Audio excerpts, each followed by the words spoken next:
Mapagpalang araw po sa inyong lahat. Ngayon po ay araw ng Miyerkules, ika-19 ng Agosto.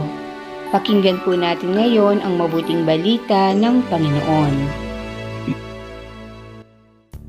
Pagbasa mula sa aklat ni Propeta Ezekiel.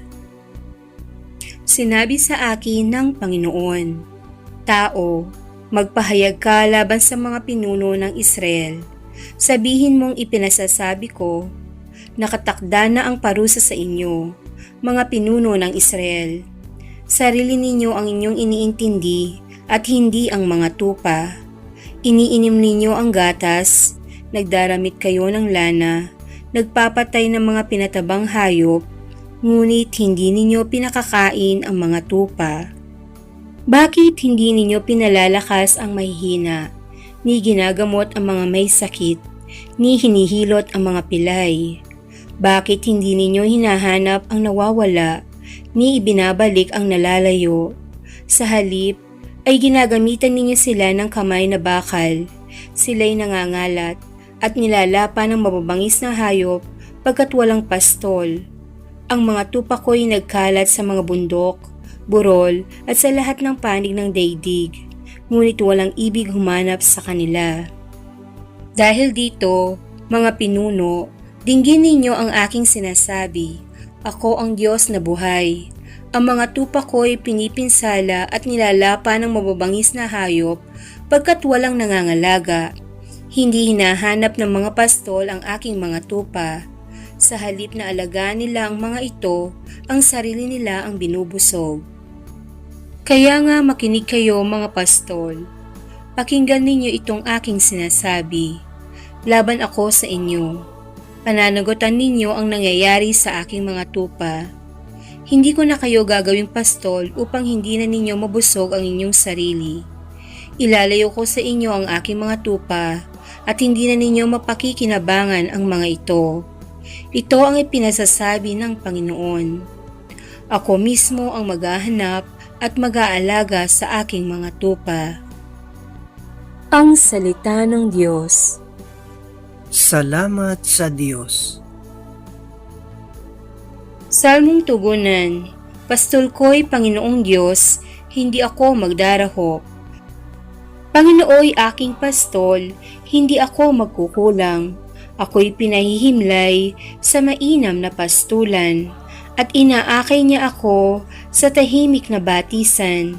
Binibigyan niya ako niyong bagong kalakasan. Pastol ko'y Panginoong Diyos, hindi ako magdarahop.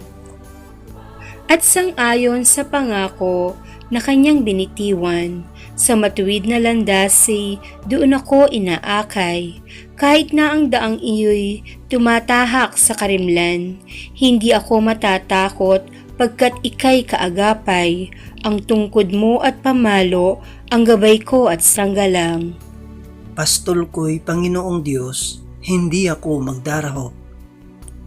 Sa harapan ng lingkod mo, ikaw ay may handang dulang. Ito'y iyong ginagawang nakikita ng kaaway.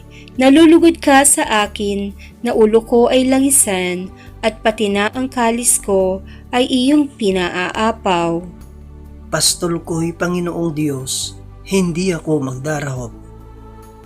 Tunay na ang pag-ibig mo at ang iyong kabutihan, sasaakit tataglayin habang ako'y nabubuhay. Doon ako sa templo mo, lalagi at mananahan. Pastol ko'y Panginoong Diyos, hindi ako magdarahop. Aleluya, aleluya! Buhay ang salita ng Diyos. Ganap nitong natatalos tanang ating niluloob. Aleluya, aleluya! Ang mabuting balita ng Panginoon ayon kay San Mateo. Noong panahong iyon, sinabi ni Jesus sa kanyang mga alagad ang talinhagang ito. Ang pag-aari ng Diyos ay katulad nito. Lumabas ng umagang-umaga ang may-ari ng ubasan upang humanap ng mga manggagawa. Nang magkasundo na sila sa upa na 1 denaryo maghapon, sila'y pinapunta niya sa kanyang ubasan. Lumabas siyang muli nang mag-ikasyam ng umaga at nakakita siya ng iba pang tatayo-tayo lamang sa liwasang bayan. Sinabi niya sa kanila, "Pumaroon din kayo at magtrabaho sa aking ubasan, at bibigyan ko kayo ng karampatang upa." At pumaroon nga sila. Lumabas na naman siya ng mag-iikalabindalawa ng tanghali at ng mag-iikatlo ng hapon, at gayon din ang ginawa niya. Nang mag-iikalima ng hapon, siya'y lumabas uli at nakakita pa ng mga ibang wala ring ginagawa. Sinabi niya sa kanila, "Bakit kayo tatayo-tayo lang dito sa buong maghapon? Wala pong magbigay sa amin ng trabaho eh."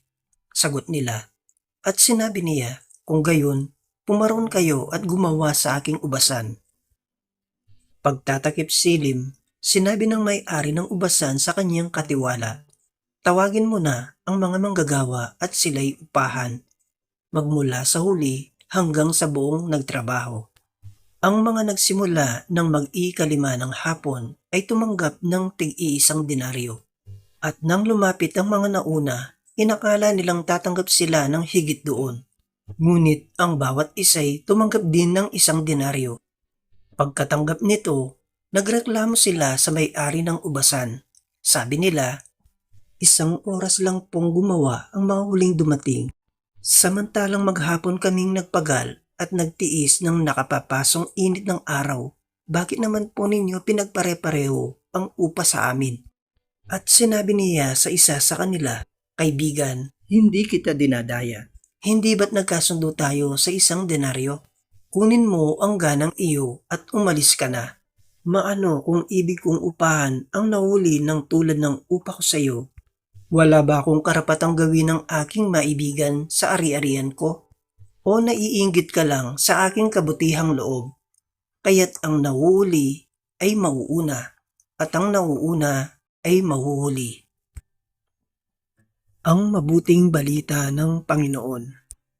Pinupuri ka namin, Panginoong Hesukristo.